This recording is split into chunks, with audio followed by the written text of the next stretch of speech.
नमस्कार किसान भाइयों, फार्मर सपोर्ट चैनल में आपका स्वागत है। आज जानेंगे मेंथा की खेती करके 90 से 100 दिनों में कम लागत में कैसे अच्छा मुनाफा कमा सकते हैं। यदि आप भी औषधीय फसलों की खेती करना चाहते हैं तो मेंथा की खेती एक अच्छा विकल्प हो सकता है। मेंथा एक औषधीय फसल है। इसके तेल का उपयोग दवाइयाँ बनाने, सौंदर्य प्रसाधन में और खाद्य पदार्थों में किया जाता है। इसका हम सभी किसी न किसी रूप में उपयोग करते हैं। इसकी खेती के लिए जलवायु और बुआई का समय क्या होता है? इसकी अच्छी वृद्धि विकास के लिए 25 से 35 डिग्री सेल्सियस तापमान की ज़रूरत होती है और कटाई के समय 35 से 40 डिग्री सेल्सियस तापमान अच्छा रहता है। तापमान अधिक होने पर तेल की मात्रा बढ़ जाती है। इसकी खेती का उचित समय फरवरी और मार्च में होता है। जानते हैं इसके लिए मिट्टी कैसी होनी चाहिए। मेंथा की खेती लगभग सभी प्रकार की मिट्टियों में कर सकते हैं, लेकिन दोमट मिट्टी, बलुई दोमट मिट्टी तथा बलुई मिट्टी जिसका पीएच मान 6.5 से 7.5 होता है, अच्छी मानी जाती है। इसकी कुछ उन्नत किस्में हैं जिसमें शिवालिक, गोमती, हिमालय, कोसी, सिमक्रांति तथा हाइब्रिड 77 प्रमुख किस्में हैं जिनसे आप अच्छा उत्पादन ले सकते हैं। खेत की तैयारी कैसे करते हैं? इसकी खेत की तैयारी के लिए 2 से 3 गहरी जुताइयां करके मिट्टी को बारीक कर लिया जाता है। यदि खेत समतल नहीं होता है तो लेवलर की सहायता से खेत को समतल कर लिया जाता है।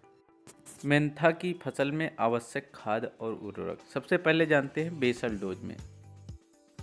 इसमें 10 से 12 टन गोबर की सड़ी हुई खाद, डीएपी 75 से 80 केजी, पोटास 40 केजी, यूरिया 25 से 30 केजी और इसके अलावा सल्फर बेंटोनाइट 10 केजी। तेल वाली जो भी फसलें होती हैं उनमें सल्फर का मुख्य रोल होता है। इससे तेल की प्रतिशत मात्रा बढ़ जाती है। इसके अलावा सिंजन 5 केजी मिट्टी में उपलब्ध कीड़ों से सुरक्षा के लिए उपयोग किया जाता है। इन सभी को खेत की तैयारी के समय ही आखिरी जुताई में खेत में देना है। फसल के अच्छे वृद्धि विकास के लिए रोपाई के बाद खड़ी फसल में भी फर्टिलाइज़र का उपयोग किया जाता है। इसमें पहली डोज रोपाई के 25 से 30 दिन के बाद, जिसमें 40 केजी यूरिया और उसके साथ में 10 केजी सागरिका का इस्तेमाल किया जाता है प्रारंभिक वृद्धि विकास के लिए। दूसरी डोज 45 से 50 दिन की अवस्था पे, इसमें 45 केजी यूरिया और इसके साथ में 5 केजी जिंक सल्फेट का इस्तेमाल करते हैं। जो तीसरी डोज होती है इसे 65 से 70 दिन की अवस्था में 35 केजी यूरिया और इसके साथ में 4 केजी सल्फर 80% WDG का उपयोग किया जाता है, जिसके बहुत ही अच्छे रिजल्ट देखने को मिलते हैं। अब जानते हैं बीज की मात्रा कितनी लगती है। इसमें 40 से 50 केजी जड़ की आवश्यकता पड़ती है। जड़ के द्वारा ही नर्सरी में पौध तैयार किया जाता है। नर्सरी की तैयारी कैसे करते हैं?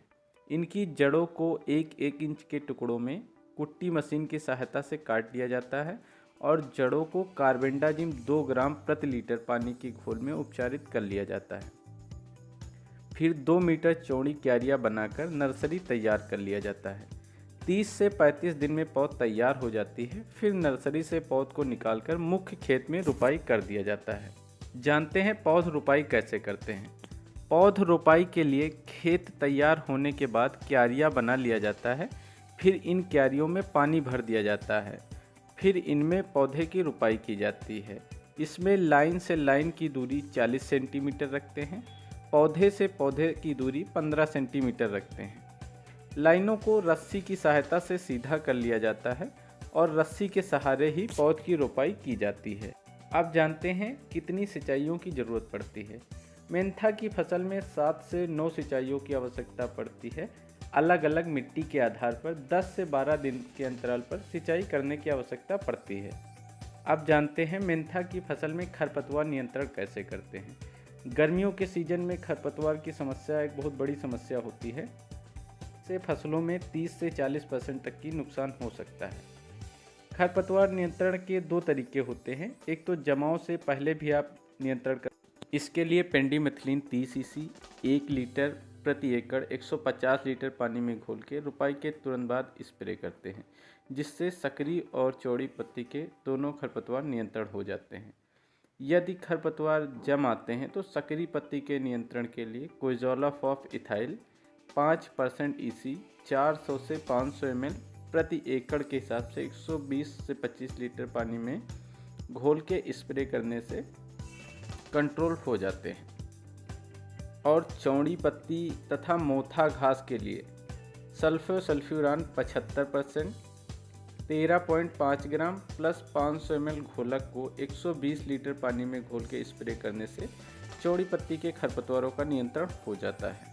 मेंथा की फसल में लगने वाले प्रमुख कीट जिनमें एफिड, जैसिड, सफ़ेद मक्खी जैसे रस चूसक कीटों का प्रकोप होता है। इनके नियंत्रण के लिए इमिडाक्लोप्रिड 17.8% 80 से 100 ml प्रति एकड़ के हिसाब से इस्तेमाल करने से ये कंट्रोल हो जाते हैं। इसके अलावा सुंडी, पत्ती लपेटक कीट, रोएदार इल्ली, इनका भी प्रकोप होता है। ये काफ़ी पत्तियों पे नुकसान पहुंचाते हैं, पत्तियों को काफ़ी खाते हैं। इसके नियंत्रण के लिए इमामेक्टिन बेंजोएट 5% SC 80 से 100 ग्राम या फिर फ्लूबेंडामाइड 20% WG 100 ग्राम प्रति एकड़ के हिसाब से 120 से 25 लीटर पानी में घोल के स्प्रे करते हैं तो इससे नियंत्रण हो जाते हैं। मेंथा की फसल में लगने वाली प्रमुख बीमारियां, जिनमें सबसे पहली पौध गलन है। यह समस्या नर्सरी में मुख्य रूप से आती है। इसके नियंत्रण के लिए कार्बेंडाजिम 2 ml प्रति लीटर के हिसाब से बीज को उपचारित करके बुआई करते हैं तो ऐसी समस्या देखने को नहीं मिलती है। यदि ऐसी समस्या आती है तो डाइथेन M45 2 से 3 ग्राम प्रति लीटर के हिसाब से स्प्रे करते हैं। दूसरी जो प्रमुख बीमारी है मेंथा रस्ट, इसमें पत्तियों के ऊपर भूरे रंग का जंग के समान उभरा हुआ धब्बा बन जाता है। इसके नियंत्रण के लिए प्रोपिकोनाजोल 2 ml प्रति लीटर पानी के हिसाब से स्प्रे करते हैं जिससे ये कंट्रोल हो जाता है। मेंथा की अगली जो प्रमुख बीमारी है उकठा रोग, इसमें पौधा अचानक से सूखने लगता है जिससे काफ़ी नुकसान देखने को मिलता है। इसके नियंत्रण के लिए रोपाई के समय पौध को ट्राइकोडर्मा से उपचारित करके ही रोपाई करते हैं या फिर खेत की तैयारी के समय 3 से 4 kg ट्राइकोडर्मा विरिडी पाउडर को गोबर की खाद में मिक्स करके मिट्टी को उपचारित करते हैं जिससे इस समस्या से बचा जा सकता है। दूसरी जो बीमारी है पत्ती झुलसा रोग, इसमें पत्तियों पे धब्बे बन जाते हैं तथा पत्तियां सूखने लगती हैं। इसके नियंत्रण के लिए मैंकोजेब 75% 3 ग्राम प्रति लीटर पानी के हिसाब से घोल बना के स्प्रे करते हैं तो इससे नियंत्रण हो जाता है। अब जानते हैं इसकी कटाई का उचित समय। मेंथा की फसल 90 से 100 दिन के बाद कटाई योग्य तैयार हो जाती है और इसको कटाई करके आसवन विधि से तेल निकाल लिया जाता है। इससे जो उत्पादन प्राप्त होता है प्रति एकड़ के हिसाब से 70 से 80 kg तेल का उत्पादन मिल जाता है। मेंथा की खेती में जो लागत आती है वो लगभग 15 से 20 हज़ार प्रति एकड़ के हिसाब से लागत लग जाती है। मेंथा की फसल से किसान भाइयों का शुद्ध मुनाफा 50 से 60 हज़ार रुपये प्रति एकड़ के हिसाब से हो जाता है। ऐसी ही जानकारी के लिए हमारे चैनल को लाइक करें, सब्सक्राइब करें और शेयर करें। धन्यवाद।